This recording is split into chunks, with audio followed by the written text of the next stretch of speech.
Quem foi Barrabás? Um homem identificado como salteador ou assassino.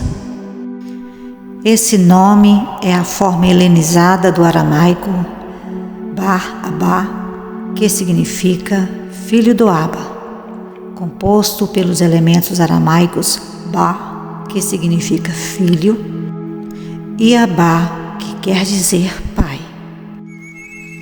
Orígenes, um escritor cristão do século III, afirma que o seu nome próprio era, curiosamente, Jesus. E é por isso que na versão ecumênica da Bíblia vai dizer: quem quereis que vos solte, Jesus Barrabás ou Jesus chamado o Cristo? Vamos ver relatos no Evangelho de Mateus. Mateus 27, 15 ao 20. Por ocasião da festa, era costume do governador soltar um prisioneiro escolhido pela multidão. Eles tinham, naquela ocasião, um prisioneiro muito conhecido chamado Barrabás. Pilatos perguntou à multidão que ali se havia reunido: qual destes vocês querem que ele solte? Barrabás ou Jesus chamado Cristo? Porque sabia que o haviam entregado por inveja. Estando Pilatos sentado no tribunal, sua mulher lhe enviou esta mensagem: não se envolva com este inocente, porque hoje em sonho sofri muito por causa dele. Mas os chefes dos sacerdotes e os líderes religiosos convenceram a multidão a que pedisse Barrabás e mandasse executar a Jesus. Mateus 27, 21 ao 26. Então perguntou o governador: qual dos dois vocês querem que eu lhes solte? Responderam eles: Barrabás. Perguntou Pilatos: que farei então com Jesus chamado Cristo? Todos responderam: crucifica-o. Por quê? Que crime ele cometeu? Perguntou Pilatos. Mas eles gritavam ainda mais: crucifica-o. Quando Pilatos percebeu que não estava obtendo nenhum resultado, mas pelo contrário, estava se iniciando um tumulto, mandou trazer água, lavou as mãos diante da multidão e disse: estou inocente do sangue deste homem, a responsabilidade é de vocês. Todo o povo respondeu: que o sangue dele caia sobre nós e sobre nossos filhos. Então Pilatos soltou-lhes Barrabás, mandou açoitar Jesus e o entregou para ser crucificado. Quem impedia a execução de Jesus? Os chefes dos sacerdotes e os líderes religiosos. Só eles já montavam ali, para dentro do portão, essa multidão que exigia de Pilatos a execução de Jesus. João 18, 28. Em seguida de Caifás, os judeus levaram Jesus para o pretório. Já estava amanhecendo e, para evitar contaminação cerimonial, os judeus não entraram no pretório, pois queriam participar da Páscoa. João 18, 29 ao 31. Então Pilatos saiu para falar com eles e perguntou: que acusação vocês têm contra este homem? Responderam eles: se ele não fosse criminoso, não o teríamos entregado a ti. Pilatos disse: levem-no e julguem-no conforme a lei de vocês. Protestaram os judeus: mas nós não temos o direito de executar ninguém. João 18, 38 ao 40. Não acho nele motivo algum de acusação. Contudo, segundo o costume de vocês, devo libertar um prisioneiro por ocasião da Páscoa. Querem que eu solte o rei dos judeus? Eles em resposta gritaram: Não, ele não, queremos Barrabás. Ora, Barrabás era um bandido. Vamos ver no Evangelho de Lucas mais um parecer desse diálogo entre Pilatos e os acusadores de Jesus, que eram os líderes religiosos. Lucas 23, 14 ao 19. Eu examinei na presença de vocês e não achei nenhuma base para as acusações que fazem contra ele. Nem Herodes, pois ele o mandou de volta para nós. Como podem ver, ele nada fez que mereça a morte. Portanto, eu o castigarei e depois o soltarei. Ele era obrigado a soltar-lhes um preso durante a festa. A uma só voz eles gritaram: Acaba com ele, solta-nos Barrabás. Barrabás havia sido lançado na prisão por causa de uma insurreição na cidade e por assassinato. Lucas 23, 20 ao 24. Desejando soltar a Jesus, Pilatos dirigiu-se a eles novamente, mas eles continuaram gritando: Crucifica-o! Crucifica-o! Pela terceira vez ele lhes falou: Por quê? Que crime este homem cometeu? Não encontrei nele nada digno de morte. Vou mandar castigá-lo e depois o soltarei. Eles, porém, pediam insistentemente, com fortes gritos, que ele fosse crucificado, e a gritaria prevaleceu. Então Pilatos decidiu fazer a vontade deles, dos líderes religiosos. Lucas 23, 25. Libertou o homem que havia sido lançado na prisão por insurreição e assassinato, aquele que eles haviam pedido, e entregou Jesus à vontade deles. Vamos ver também no Evangelho de Marcos esta conversa, esta discussão, essa insistência dos líderes religiosos de crucificarem Jesus. Marcos 15, 6 ao 15. Por ocasião da festa, era costume soltar um prisioneiro que o povo pedisse. Um homem chamado Barrabás estava na prisão com os rebeldes que haviam cometido assassinato durante uma rebelião. A multidão chegou e pediu a Pilatos que ele fizesse o que costumava fazer. Vocês querem que eu lhes solte o rei dos judeus? Perguntou Pilatos. Sabendo que fora por inveja que os chefes dos sacerdotes lhe haviam entregado Jesus. Mas os chefes dos sacerdotes incitaram a multidão a pedir que Pilatos, ao contrário, soltasse Barrabás. Então, que farei com aquele a quem vocês chamam rei dos judeus? Perguntou-lhes Pilatos. Crucifica-o, gritaram eles. Por quê? Que crime ele cometeu? Perguntou Pilatos. Mas eles gritavam ainda mais: Crucifica-o! Desejando agradar a multidão, Pilatos soltou-lhes Barrabás, mandou açoitar Jesus e o entregou para ser crucificado. Naqueles tempos, a morte de cruz era justamente para pessoas como Barrabás, um bandido, rebelde, assassino, um malfeitor. Ele estava preso, foi solto e crucificaram um inocente. Barrabás estava aflito, sem esperança, pois a morte estava às portas.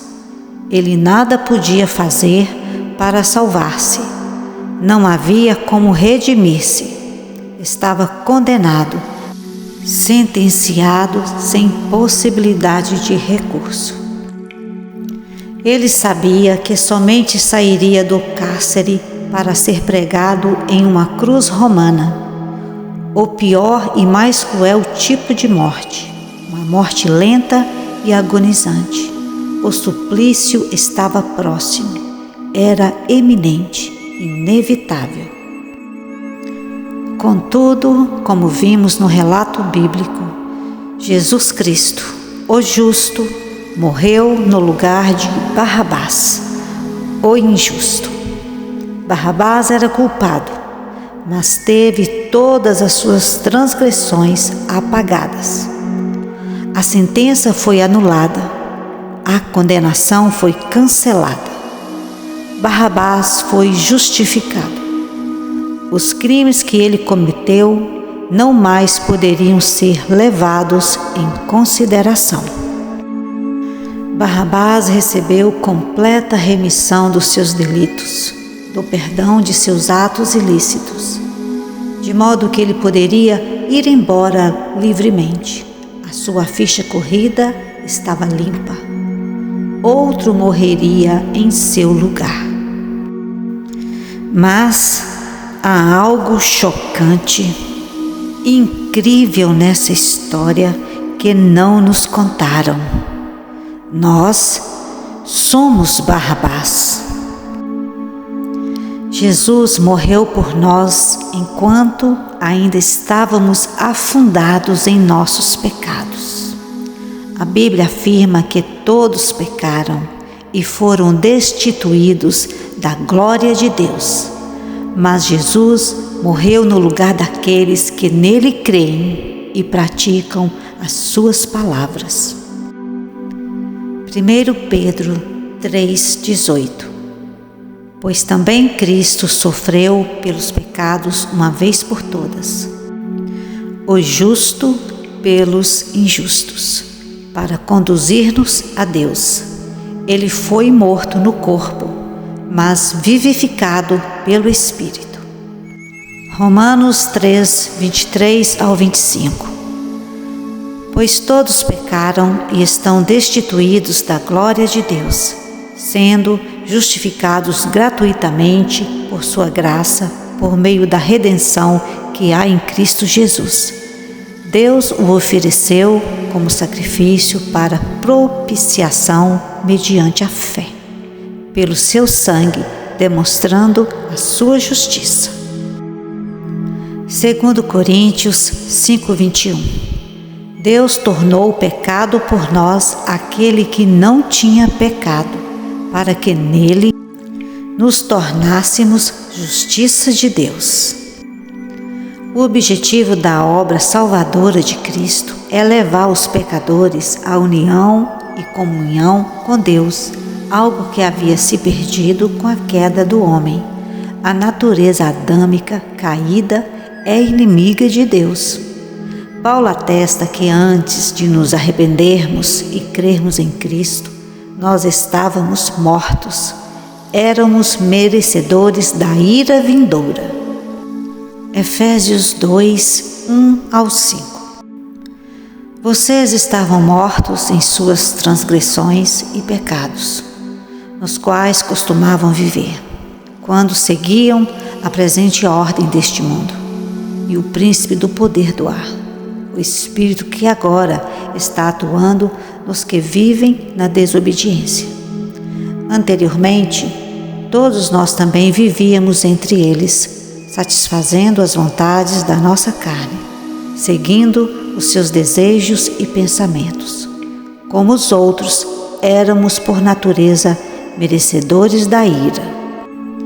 Todavia, Deus, que é rico em misericórdia, pelo grande amor que nos amou, deu-nos vida juntamente com Cristo, quando ainda estávamos mortos em transgressões. Pela graça, vocês são salvos. Então, nós estávamos condenados, estávamos nas trevas, estávamos sujeitos às paixões deste mundo, reservado para o fogo. Éramos influenciados pela cultura, pela ideologia dessa sociedade corrompida. Mas Jesus nos purificou e enviou o Espírito de Deus para nos conduzir no caminho reto. Olha só o que Jesus vai dizer agora em João 14, 15 ao 17.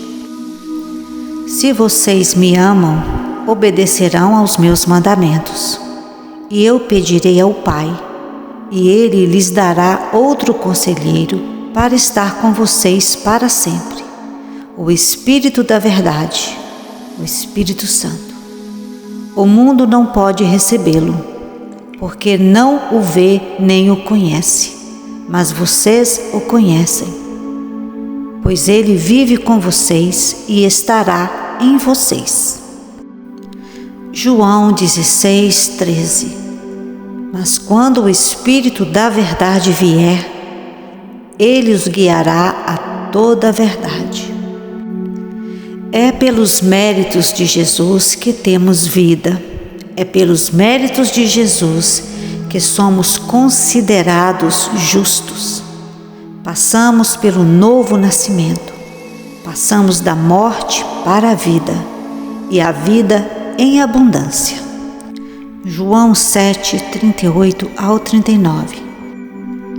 Quem crer em mim, como diz a Escritura, do seu interior fluirão rios de água viva. Ele estava se referindo ao Espírito, que mais tarde receberiam os que nele crescem.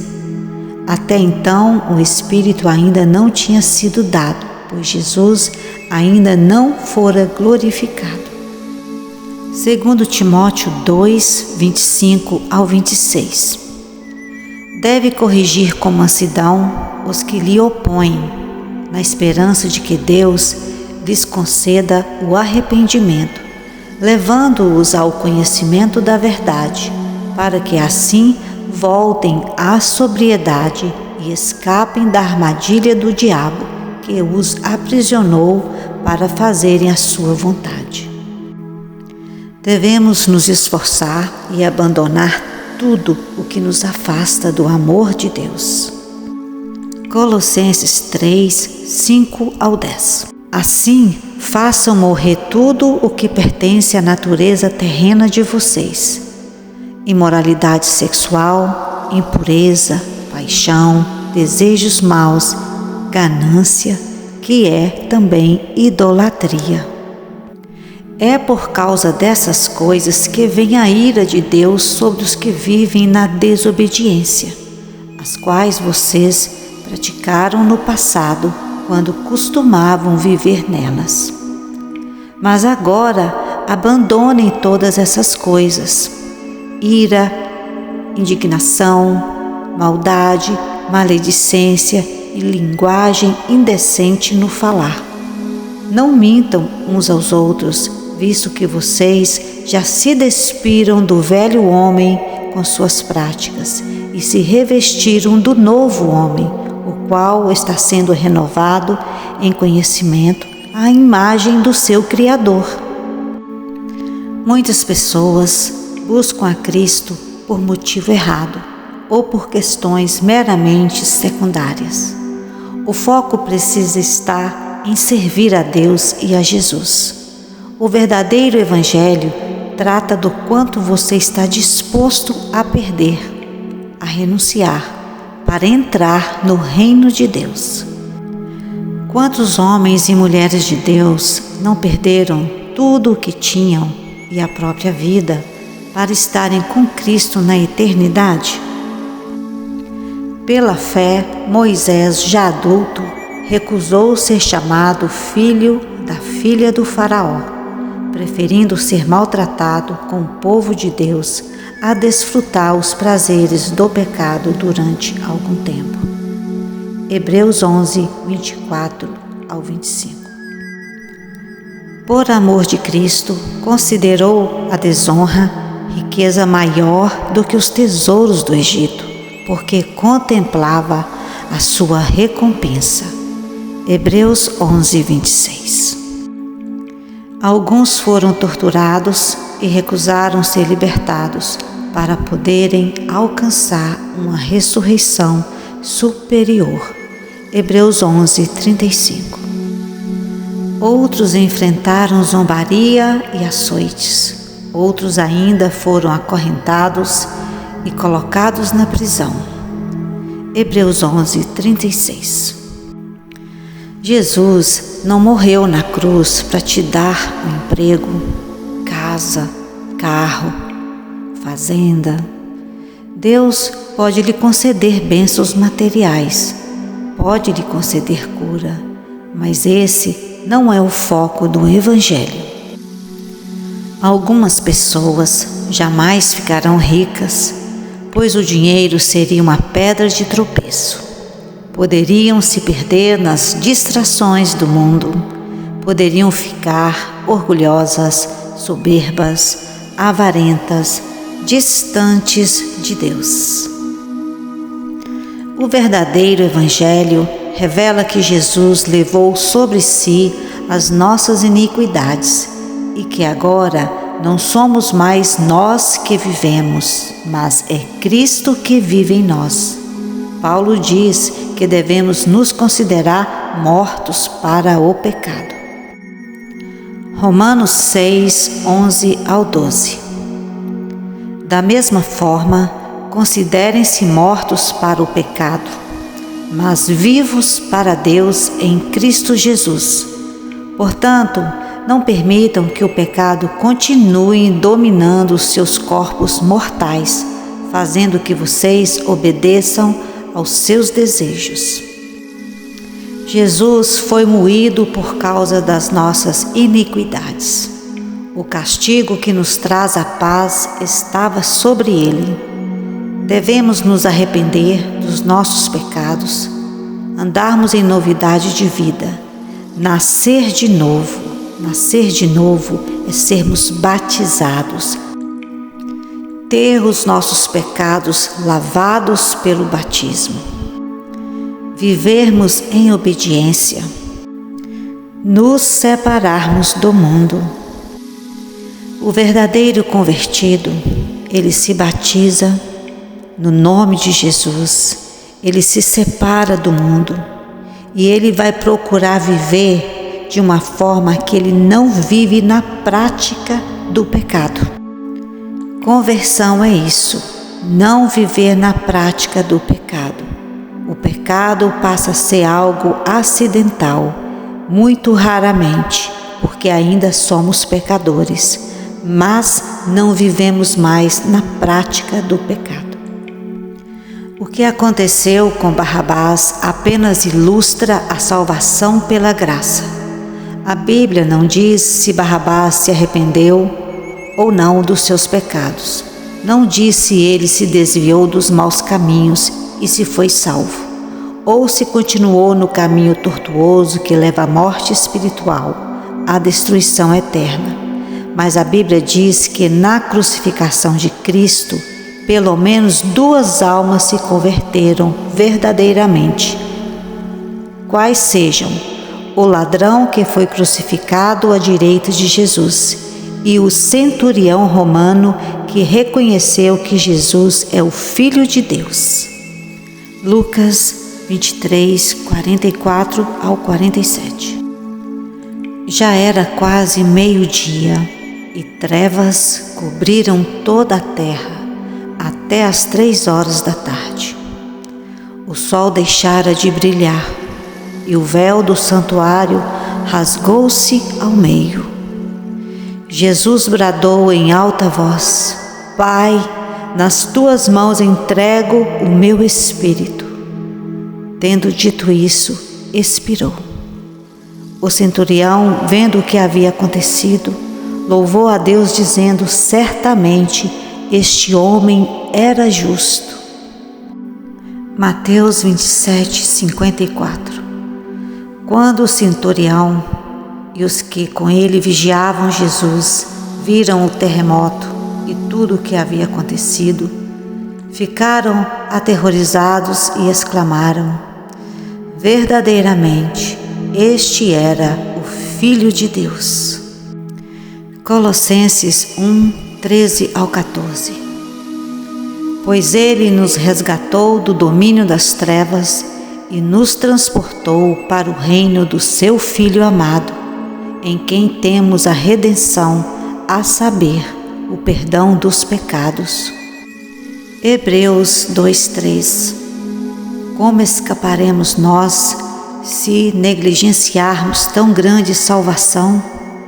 Essa salvação, primeiramente anunciada pelo Senhor, foi-nos confirmada pelos que a ouviram. Quem não sente profunda gratidão a Deus e a Jesus ainda não entendeu o plano da salvação. Cristo é a sua vida e fora dele não há vida. Permaneça nele, para que ele e o Pai Celestial permaneçam em ti. Era Páscoa e por isso os líderes religiosos não poderiam executar Jesus. Tinha que ser Pilatos.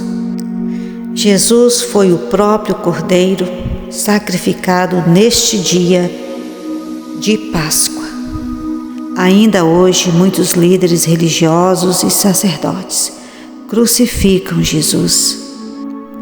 Ainda blasfemam do Filho de Deus e continuam a omitir o nome de Jesus e a não ensinar o verdadeiro Evangelho do Reino. Colossenses 3, 1 ao 4.